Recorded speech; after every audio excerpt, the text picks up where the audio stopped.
Et quand la tristesse arrive, je sais tu es là, toujours près de moi. Bon mardi matin, bienvenue à votre émission La Victoire de l'amour. J'espère que vous allez bien, vous avez bien dormi et qu'on se prépare à vivre une belle journée pour bien la commencer. On va miser sur la priorité des priorités qui est la parole de Dieu. On rejoint immédiatement notre ami l'abbé Pierre Gervais, Major.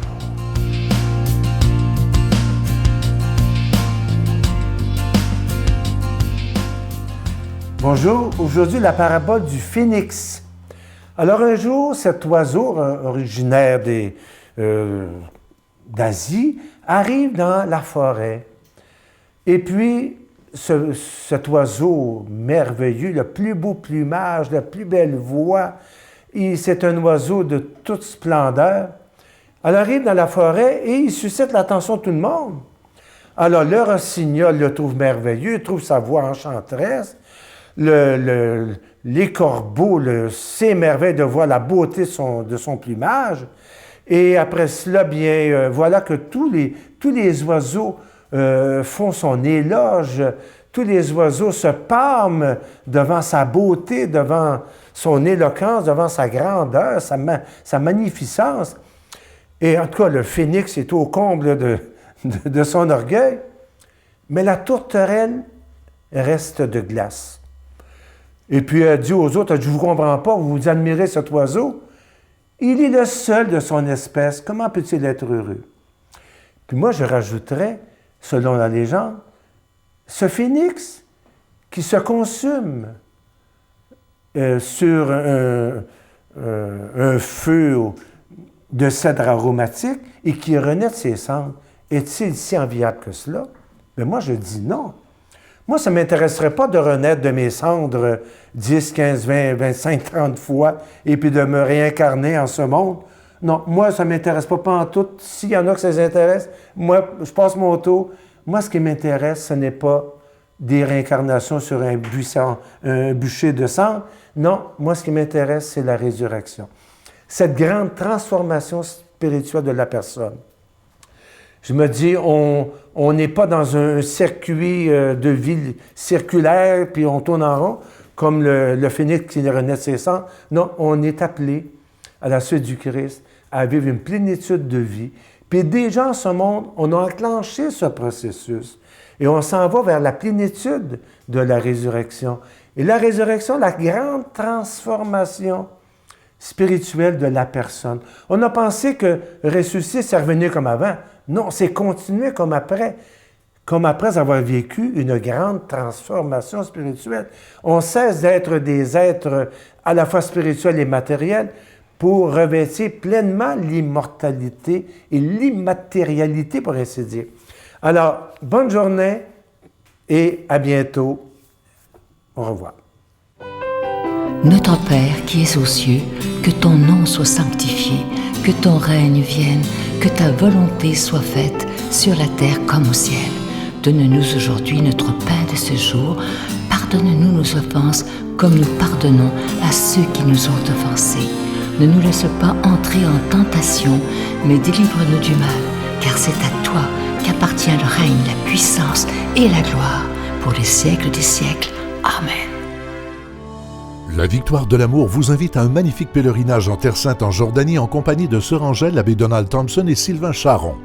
Nous visiterons en Israël, Nazareth, le mont des Béatitudes, Bethléem, Jérusalem, Masada et Kouram.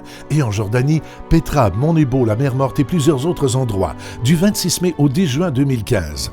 Informations et réservations, voyage intermission au 514-288-6077 ou sans frais au 1-800-465-3255.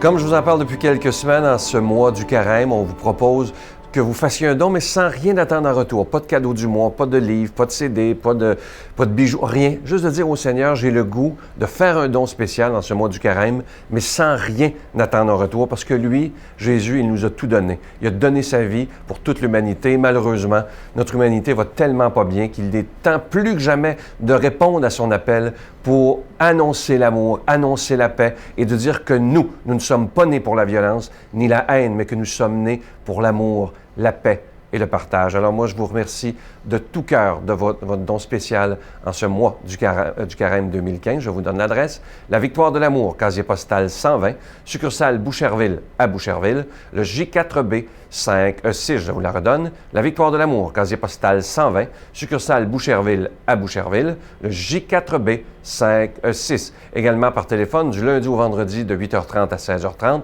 dans le 514-523-4433, 523-4433 ou sans frais le 1-888-811-9291, 1-888-811-9291 et aussi sur notre site Internet, le www.lavictoiredelamour.org. Alors, merci de tout cœur. Et comme je vous dis depuis quelques semaines, le plus beau cadeau qu'on peut vous faire à la Victoire de l'Amour, c'est de vous offrir ces émissions 7 jours par semaine à la télévision, sur vos tablettes, aussi sur vos téléphones intelligents si vous en avez, sur notre site Internet, sur YouTube. Maintenant, il est impossible de ne pas être capable de voir les émissions à l'heure qu'on veut en plus. Merci.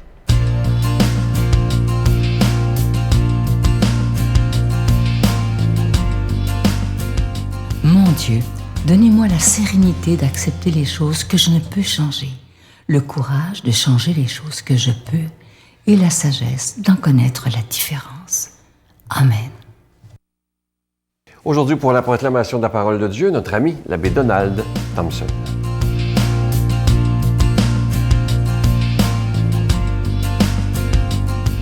Bon matin, 5e semaine du Carême, on approche de la Semaine Sainte.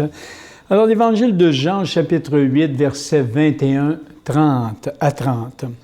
Écoutez bien, Jésus disait aux Juifs, « Je m'en vais, vous me chercherez, vous mourrez dans votre péché.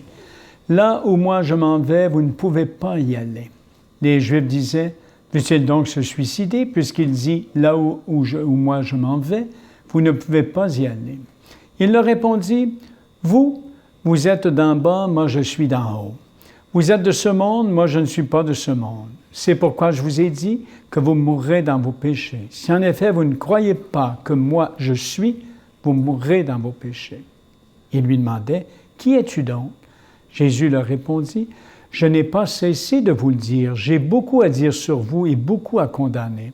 D'ailleurs, celui qui m'a envoyé dit la vérité et c'est de lui que j'ai entendu ce que je dis pour le monde. » Ils ne comprirent pas qu'il leur parlait du Père. Jésus leur déclara, « Quand vous aurez élevé le Fils de l'homme, alors vous comprendrez que moi, je suis. Et que je ne fais rien par moi-même, mais tout ce que je dis, c'est le Père qui me l'a enseigné. Celui qui m'a envoyé est avec moi. Il ne m'a pas laissé seul parce que je fais toujours ce qui lui plaît. » Sur ces paroles de Jésus, beaucoup crurent en lui.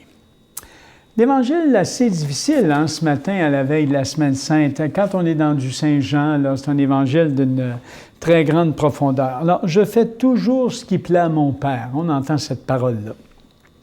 Alors, nous autres, on dit souvent dans Notre Père, la prière de Jésus, que ta volonté soit faite sur la terre comme au ciel. Donc, ça veut dire que nous savons que Dieu n'a que de bonnes intentions pour nous. Hein? Il s'agit d'une bonne volonté, que ta bonne volonté soit faite. Alors, Jésus, le Fils de Marie, nous fait comprendre aussi qu'il est le Fils de Dieu. Alors, il utilise une formule bien connue des Juifs qui vient de la révélation de Yahvé à Moïse au buisson ardent. Donc, Dieu révèle son nom comme étant « Je suis ». Voyez-vous? Tu diras à Pharaon « Je suis m'a envoyé ». Alors, Jésus se présente comme l'égal du Père en sa divinité. Il est Dieu, totalement ajusté au Père en son humanité filiale. Il est Dieu parmi nous, Emmanuel. Et c'est tout de même assez extraordinaire quand on se met à approfondir ça. Des gens y croient, d'autres n'y croient pas. Cet homme est exceptionnel parce que c'est le cœur de Dieu qui bat.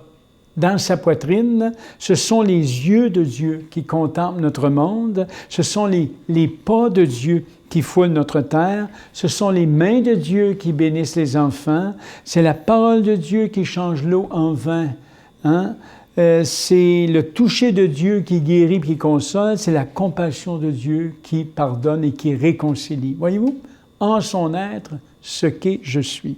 Je suis le Dieu créateur se fait créature.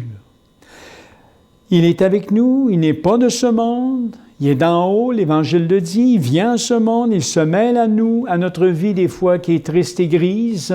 Parfois, il illumine le monde de sa présence divine et depuis qu'il est venu, ce monde est transfiguré, changé. Donc, il nous a appris à reconnaître la dignité de chaque personne humaine, à reconnaître le caractère sacré aussi de la terre des êtres humains, qui est la terre de Dieu, son domaine à respecter, à préserver de la dégradation, de la pollution et du gaspillage. Ça nous touche à cœur, vous voyez, pour quelle raison? Croire en Jésus. Et je pense que l'essentiel, retenons ça, la semaine sainte s'en vient, on va toucher le cœur de notre mystère de foi. Croire en Jésus, c'est croire qu'il est la présence personnelle de Dieu en notre monde humain, en chair et en os. Ça, donc, quand il sera élevé, dit Jésus, c'est-à-dire quand il sera crucifié, ils croiront, ils verront qu'il est Dieu. On le reconnaîtra dans l'amour infini, plein de la souffrance, si vous voulez, du crucifié. Qu'est-ce qui fait qu'on reconnaît l'amour infini de Dieu? C'est la souffrance, la pleine souffrance du crucifié. On verra qu'il est vraiment Dieu, celui qui se fait petit, souffrant et donné. On n'a rien à redire entre vous et moi d'un tel Dieu. Qu'est-ce qu'on a à redire? Qu'est-ce qu'on a à redire? Sinon qu'il est aussi dérangeant qu'attirant. Je pense que ce matin, on peut se dire ça. Il nous ressemble, nous qui souffrons, qui travaillons, qui sommes inquiets, qui avons peur de la maladie et de la mort. Il nous ressemble à ce niveau-là. Dieu sait cela. Il l'a vécu. Il le vit encore à chacun et chacune de ses enfants qu'il aime. Il nous donne aujourd'hui, en ce matin, d'un nouveau jour, l'espérance de la vie éternelle et de la paix. Alors, ce que je vous souhaite aujourd'hui, en cette journée, on s'approche de la Semaine Sainte, que votre journée soit rayonnante de ce Dieu, proche de chacun et chacune d'entre nous. Il est la présence personnelle de Dieu. Je suis en notre monde, humain en chair et en os. Que ce Dieu Emmanuel vous bénisse, le Père, le Fils et l'Esprit. Amen. Bonne semaine. Je vous salue Marie, pleine de grâce. Le Seigneur est avec vous. Vous êtes bénie entre toutes les femmes, et Jésus, le fruit de vos entrailles, est béni. Sainte Marie, Mère de Dieu, priez pour nous pauvres pécheurs, maintenant et à l'heure de notre mort. Amen. Venez célébrer avec nous le 20e anniversaire de la Victoire de l'amour en compagnie de Monseigneur Christian Lépine, archevêque de Montréal, l'abbé Robert Lemire, l'abbé Robert Jolicoeur, Dolly Dimitro, Jean-Marc Chaput, Sœur Angèle et Sylvain Charon. Et en chanson, Miguel Padilla, Alexandre Belair, William Coallier, Robert Lebel, Giorgia Fomenti, David Thibault. Et un mini-spectacle de l'unique Michel Louvain, le samedi 16 mai 2015 à 13h à l'Arena Maurice Richard de Montréal, Métro Vio. Coût du billet 25 $, taxes incluses. Réservez rapidement au 514-523-4433 ou sans frais au 1-888-811-9291. Un grand rassemblement d'amour et de foi inoubliable. Je vous laisse avec cette pensée. Vous savez, parfois dans la vie, il y a des gens qui disent « Ah, on va faire ça plus tard. » Puis à un moment donné, écoutez bien la pensée, ça dit ceci. Un jour, vous vous réveillerez et vous n'aurez plus le temps de faire ce que vous avez toujours voulu faire. Donc, faites-le maintenant. Ça, c'est tellement important. Trop de gens remettent à plus tard. Et je me souviens, notre ami Raymond, l'abbé Raymond Gravel qui nous a quittés, qui voulait faire plein de choses quand il serait vieux et qui disait à la fin de sa vie, « C'est quand qu'on est vieux? J'aurais dû faire plein de choses avant de partir. » Faites-le. À demain.